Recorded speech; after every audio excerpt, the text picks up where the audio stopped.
Okay, Judge Rentz, tell me a little bit about this case with the dog that Constable Holyfield brought over to you. We had the case today, as you know, Scott. Constable Holyfield had presented evidence last week, which I signed a warrant for.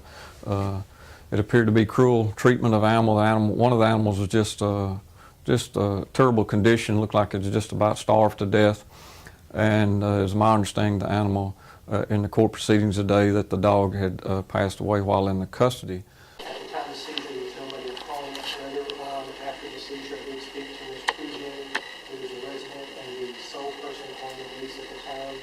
During the course of that interview, she alluded to the fact that Jacob Sallee also resides there with her and is the owner of one of the animals.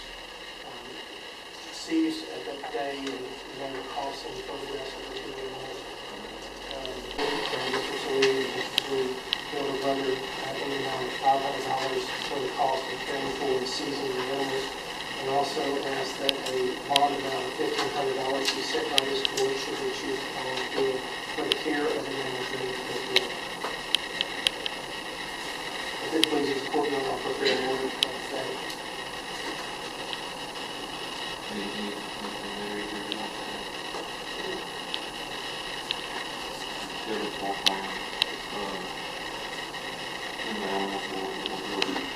We have a case that was heard this morning by the Honorable Judge James Metz, Precinct 4, Montgomery County. It was a case stemming from a seizure of two dogs that occurred back on August 31st. The dogs were found by neighbors reported to law enforcement as being so emaciated that the bones were protruding. The animal couldn't even lift its own head. Animal Control responded along with the Splendora Police Department. The animals were subsequently seized by order of Judge Metz, and the hearing was scheduled today to determine the disposition of the animals. Should the owners be divested of their ownership given the conditions which they kept the animals in?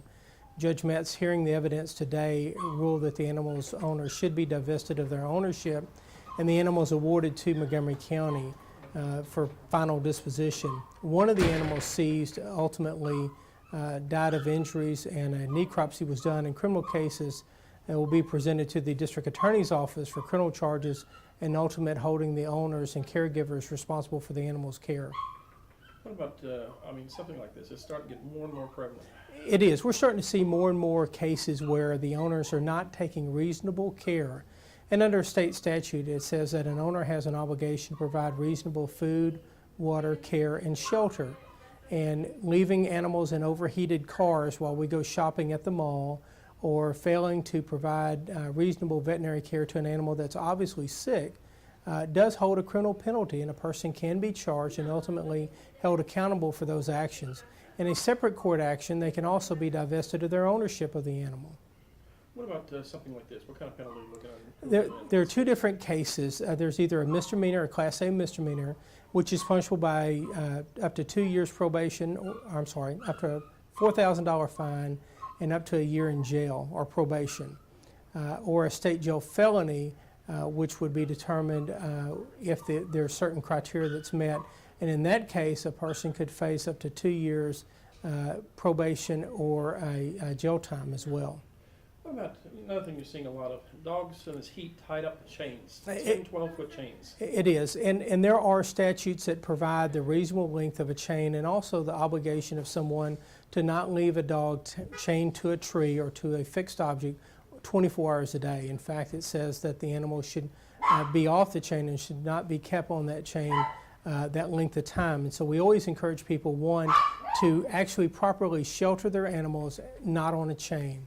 To care for their animals. Don't leave them in hot cars and leave them in temperatures. An automobile today in 90-degree temperature can reach upwards of 130 to 140 degree Fahrenheit inside the vehicle without being climate controlled with air conditioning, without ventilation.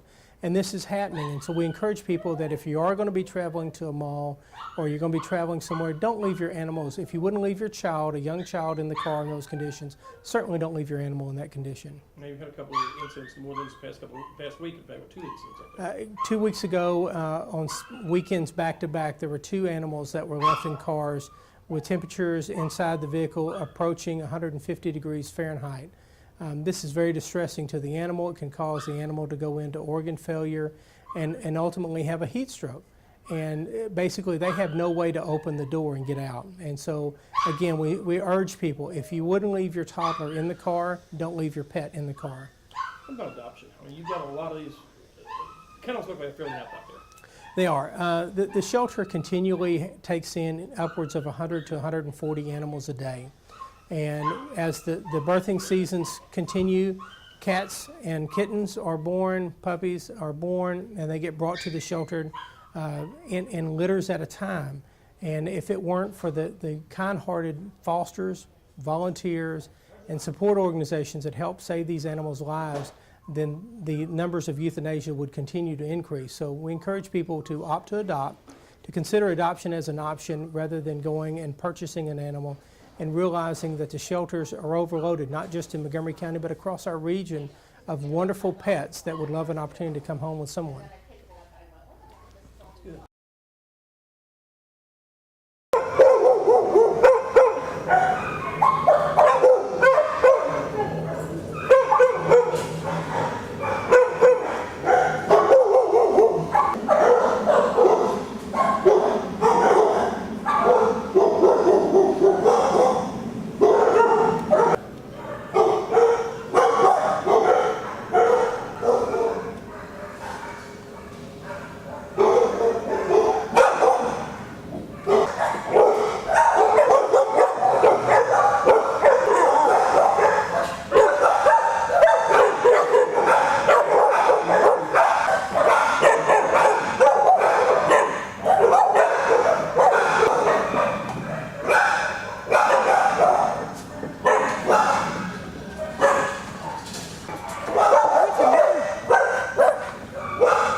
It's okay.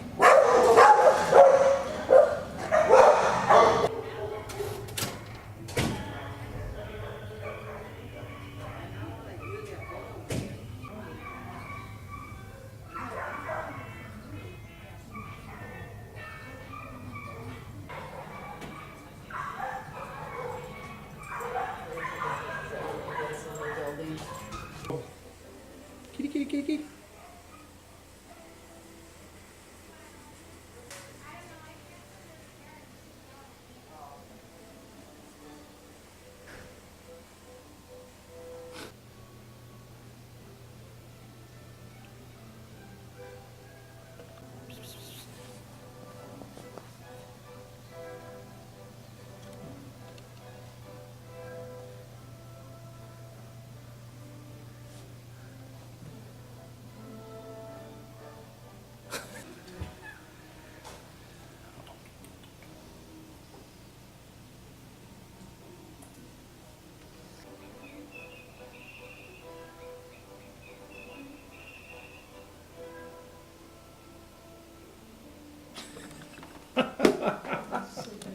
Oh yeah, definitely sleeping hard. Are you looking for the next family? Oh, look at that. Where's your man, huh? Where's your man, baby?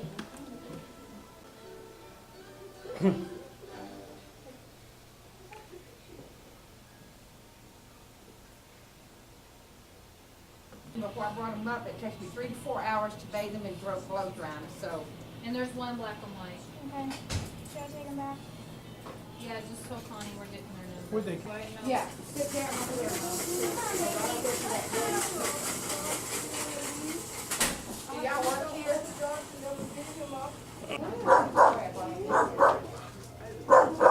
takes me, I've had them very far. It takes me 3 to 4 hours to bathe them. And you're doing the right thing, you're getting them on, so this doesn't happen again, so we're at the numbers of animals. He had 6 people, and I was able to, it was a. Hello, Mary. I'm right here, Mama. So. So if we're not, those animals end up getting